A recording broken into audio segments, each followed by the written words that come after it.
Okey, bismillahirrahmanirrahim. Assalamualaikum warahmatullahi wabarakatuh dan selamat sejahtera. Okey, hari ini cikgu nak perkenalkan satu kit atau alat bantuan belajar iaitu kit ciptaan cikgu sendiri iaitu kit DFK. Kenapa DFK? DFK bermaksud iaitu D untuk dasar, F iaitu fiskal, K ialah kewangan. Okey, so maksudnya di sini kit ini adalah satu kit tentang dasar fiskal dan dasar kewangan. Okey, dalam kit ni, okey, pertama di sini ada cara-cara menggunakan kit ini di sebelah kiri. Okey, seterusnya di sini buku surat ini awak akan belajar tentang apa yang dimaksudkan dengan inflasi dan deflasi. Okey, inflasi kita akan gunakan semua berwarna merah jambu dan deflasi berwarna hijau. Okey, pertama inflasi. Apa dia inflasi? Iaitu wang di pasaran banyak, permintaan melebihi penawaran, maka tingkat harga akan naik berterusan, maka kos hidup akan meningkat, akhirnya kuasa beli akan menurun. Itu yang dimaksudkan dengan inflasi. Seterusnya kita akan cari kesan inflasi. Apa kesan inflasi? So, boleh tarik di sini. So, akibat daripada inflasi, tingkat harga akan naik berterusan. Okey, kos sara hidup akan naik dan seterusnya kuasa beli pengguna akan menurun. Okey, seterusnya yang ini ialah deflasi iaitu ataupun kemelesetan. Okey, apa dia deflasi? Iaitu wang di pasaran kurang, maka permintaan kurang dari penawaran, firma kurang beroperasi, maka berlakulah pengangguran akibat daripada kekurangannya operasi oleh firma. Okey, di bawah ini adalah kesan deflasi akibat deflasi atau kemelesetan ekonomi berlaku. So kita boleh tarik di sini, maka tingkat harga umum akan jatuh berterusan, seterusnya firma akan kerugian dan akhirnya membuang pekerja, dan ini akan menyebabkan kadar pengangguran akan meningkat. Okey. Okey, seterusnya di sini kita akan tengok tentang alat-alat dasar ekonomi, alat-alat dasar fiskal dan dasar keuangan. Okey. Yang atas ni awak boleh buka, iaitu di sini dia akan berikan iaitu dasar fiskal. Alat dasar fiskal iaitu sama ada mengubah cukai, mengubah perbelanjaan kerajaan, ataupun kerajaan akan mengubah cukai dan perbelanjaan kerajaan secara serentak. Okey. Dan di bawah ini adalah tentang alat dasar keuangan. Ada 5 alat dasar keuangan iaitu kadar faedah, nisbah rizab tunai, nisbah rizab berkanun, surat jaminan kerajaan dan surat syarat sewa beli, mengubah syarat sewa beli. Okey, so kita dah tahu tentang alat-alat dasar fiskal dan juga alat dasar keuangan. Okey, ini alat dasar fiskal dan alat dasar keuangan. Okey. Okey, seterusnya kita akan tengok dahulu tentang dasar fiskal. Bagaimana dasar fiskal digunakan untuk mengatasi masalah ketidakstabilan ekonomi. Okey, ingat kita akan gunakan warna pink untuk inflasi. Okey, so di sini cikgu ada tunjukkan tentang aspek yang digunakan dalam dasar fiskal, iaitu aspek tujuan, kadar cukai, perbelanjaan kerajaan dan kesan. Okey, yang pertama iaitu dasar fiskal menguncup. Okey, kita ingat warna pink untuk waktu inflasi. So semasa inflasi, kerajaan akan melaksanakan dasar fiskal menguncup. Apa tujuan dia? Adalah untuk menurunkan permintaan aggregate. So kadar cukai, apa kerajaan akan laksanakan? Iaitu kadar cukai dinaikkan, perbelanjaan kerajaan diturunkan, kuasa beli akan menurun, maka tingkat harga akan jatuh. So kena ingat masa inflasi, dasar fiskal menguncup dilaksanakan. Okey. Okey, next kita nak tengok semasa kemelesetan pula. So semasa kemelesetan atau semasa deflasi, kita akan laksanakan kerajaan akan laksanakan dasar fiskal mengembang. So kita boleh putarkan ni, kita akan dapat maklumat di sini. Okey.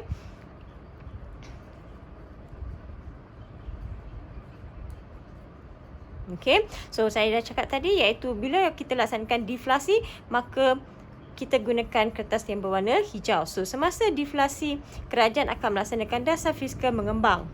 Apa tujuan dia? Iaitu meningkatkan permintaan aggregate, kadar cukai akan diturunkan, perbelanjaan kerajaan akan dinaikkan, maka kesannya kuasa beli akan pengguna dan akhirnya pengangguran akan menurun. Okey, so ini adalah tentang 2 dasar fiskal, iaitu dasar fiskal mengembang dan dasar fiskal menguncup. Okey, seterusnya kita akan lihat bagaimana dasar fiskal ini akan mengubah belanjawan negara. Okey, kita tahu tentang belanjawan negara ada dua, iaitu belanjawan defisit dan belanjawan lebihan. So, kita tengok yang pertama iaitu belanjawan lebihan, iaitu belanjawan lebihan digunakan semasa inflasi. Okey, semua yang berwarna merah jambu. So, semasa inflasi, belanjawan lebihan dilaksanakan iaitu kadar cukai dinaikkan. Okey. Di sini awak dah tahu bahawa belanjawan lebihan maksudnya hasil lebih daripada perbelanjaan. So, kadar cukai adalah hasil daripada kerajaan. Okey, hasil yang kerajaan dapat, maka kadar cukai dia akan dinaikkan, perbelanjaan kerajaan diturunkan.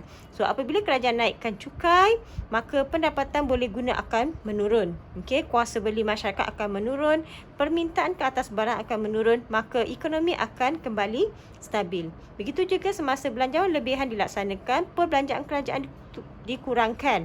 Okey, kerajaan kurangkan perbelanjaan, pertumbuhan ekonomi akan menurun, maka pendapatan pun akan menurun sebab tidak banyak aktiviti ekonomi dilaksanakan. So, permintaan agregat akan menurun. Akhirnya kestabilan ekonomi akan kembali stabil. Okey, semasa kemelesetan pula kita boleh turunkan kad ini di mana awak nampak kemelesetan iaitu kita akan laksanakan belanjawan defisit. Okey, belanjawan defisit iaitu apabila kerajaan membuat perbelanjaan lebih banyak daripada hasil. So, kita tahu hasil kerajaan adalah kadar cukai. So, kadar cukai akan diturunkan. Bila kadar cukai diturunkan, pendapatan boleh guna akan meningkat, kuasa beli akan meningkat, permintaan agregat akan meningkat. Akhirnya, kestabilan ekonomi akan kembali stabil.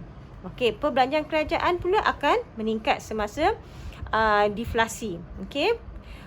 Lepas tu, pertumbuhan ekonomi akan meningkat, pendapatan agregat masyarakat akan meningkat, permintaan ke atas barang akan meningkat akibat peningkatan pendapatan, maka ekonomi akan stabil. Okey, so kita dah selesai tentang dasar fiskal, iaitu dua alat dasar fiskal tadi, iaitu kadar cukai dan perbelanjaan kerajaan. So, sekarang kita akan tengok tentang alat dasar keuangan. Okey, kita tahu dalam alat dasar keuangan kita ada 5 alat dasar keuangan, iaitu kadar faedah, nisbah rizab berkanun, nisbah rizab tunai, syarat sewa beli dan surat jaminan kerajaan. Okey, masih lagi kita menggunakan warna, konsep warna inflasi iaitu warna merah jambu dan deflasi untuk akan berwarna hijau. Okey, contohnya nisbah rizab berkanun. So, di sini cikgu ada catapai di mana setiap lapisan catapai ni dia akan berikan maklumat yang berbeza. Okey, yang pertama iaitu definisi, yang kedua strategi, kesan, bekalan wang, kuasa beli dan tingkat harga. Okey, nisbah rizab berkanun. Kita tengok dahulu definisi iaitu simpanan wajib bank perdagangan di bank pusat berdasarkan deposit diterima. Okey, apa strategi? So, semasa inflasi akan dinaikkan, nisbah rizab berkanun akan dinaikkan. Sebaliknya semasa kemelesetan akan diturunkan. Apa kesan dia? Banyak wang diterima di bank pusat semasa inflasi. Semasa kemelesetan, apabila kadar rizab berkanun diturunkan, maka sedikit wang akan disimpan di bank pusat. So, akhirnya bekalan wang, menyebabkan bekalan wang menurun kerana bank kurang keupayaan memberi pinjaman dan penciptaan kredit akan menurun. Sebaliknya, semasa deflasi, apabila kadar nisbah rizab berkanun diturunkan, menyebabkan bekalan wang akan meningkat kerana bank dapat memberi pinjaman dan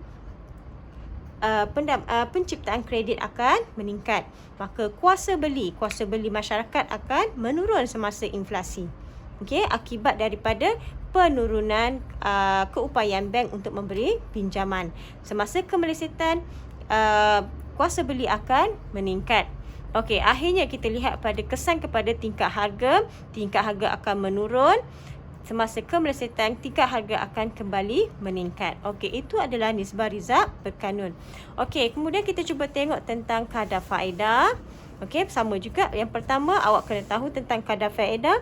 Definisi iaitu kos yang ditanggung oleh peminjam semasa memberi pinjaman. Okey, apa dia kadar faedah? Next, kita akan tengok strategi. Masih lagi kita lihat warna pink, warna merah jambu untuk strategi semasa inflasi. So, kadar faedah akan dinaikkan semasa inflasi. Semasa kemelesetan, kadar faedah akan diturunkan.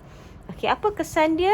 So, kesan semasa inflasi. So, akibat daripada peningkatan kadar faedah semasa inflasi, kos meminjam dan beban hutang akan meningkat. Dan sebaliknya, semasa kemelesetan, apabila kadar faedah diturunkan, kos meminjam dan beban hutang akan menurun. Bekalan wang semasa inflasi akan menurun akibat tidak ramai orang yang dapat meminjam wang. Semasa kemelesetan, bekalan wang akan meningkat. Okey, kuasa beli akibat daripada penurunan bekalan wang, maka kuasa beli akan menurun. Kemelesetan, kuasa beli akan meningkat dan akhirnya tingkat harga akan kembali.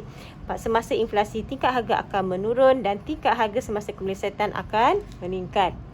Okey, seterusnya kita tengok surat jaminan kerajaan. Surat jaminan kerajaan, apa dia definisi dia? Iaitu surat bertulis yang dikeluarkan oleh kerajaan untuk memperolehi pinjaman dari masyarakat.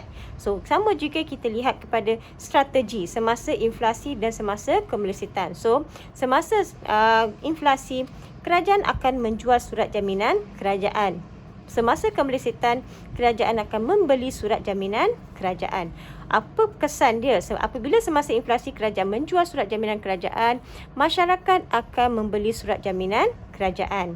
Sebaliknya, semasa kemelesetan, apabila kerajaan membeli, maka masyarakat akan jual surat jaminan kerajaan. So, akhirnya kita lihat bekalan wang apabila masyarakat membeli surat jaminan kerajaan semasa inflasi. So, bekalan wang akan berkurang sebab terpaksa mengeluarkan wang untuk membeli surat jaminan. Okey, seterusnya bekalan wang semasa inflasi akan meningkat dan kita lihat kuasa beli semasa inflasi, kuasa beli akan menurun. Semasa kemelesetan, kuasa beli akan meningkat dan tingkat harga. Okey, tingkat harga juga akan menurun semasa inflasi dan tingkat harga semasa kemelesetan, tingkat harga akan meningkat. Okey, itu adalah surat jaminan kerajaan. Seterusnya ialah syarat sewa beli. Apa dia syarat sewa beli? Iaitu penetapan pinjaman, jumlah pinjaman maksimum dan tempoh bayaran balik pinjaman.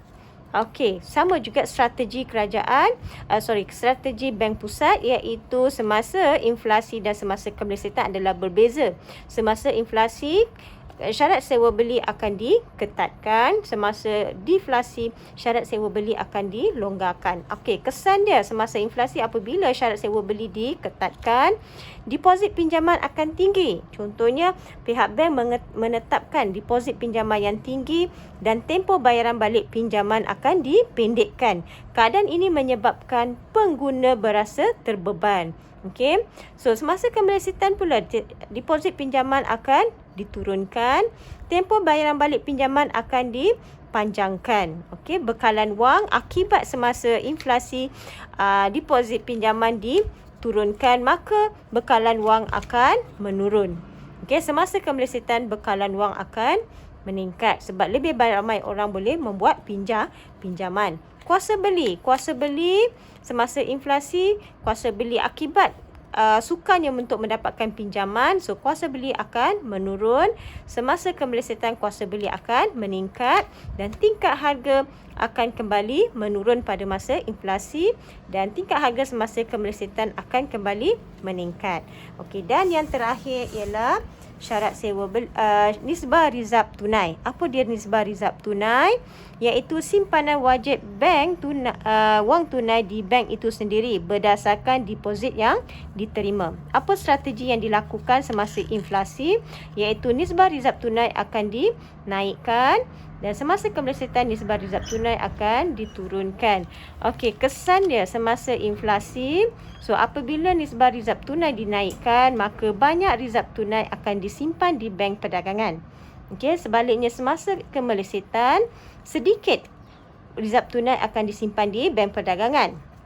Okey, maka kesan dia, bekalan wang akibat daripada lebih banyak rizab tunai yang disimpan di bank perdagangan, maka bekalan wang akan berkurang. Maksudnya bank kurang keupayaan untuk memberi pinjaman dan penciptaan kredit akan menurun. Dan semasa kemelesetan, bekalan wang akan meningkat kerana bank dapat memberi pinjaman dan penciptaan kredit akan meningkat. Okey, so semasa inflasi, kuasa beli akan menurun akibat peningkatan nisbah rizab tunai. Dan semasa deflasi, semasa kemelesetan, kuasa beli akan meningkat dan tingkat harga kembali menurun pada inflasi dan tingkat harga akan kembali meningkat pada masa kemelesetan atau deflasi. Okey. Okey, so itu saja dari cikgu, dan di sini adalah cikgu sediakan satu game. Okey, insya-Allah kalau kita bersemuka kita boleh mainkan satu game seperti game Uno. Okey, itu saja dari cikgu. Saya harap awak boleh faham dan nanti cuba jawab soalan yang saya berikan. Okey, terima kasih. Assalamualaikum.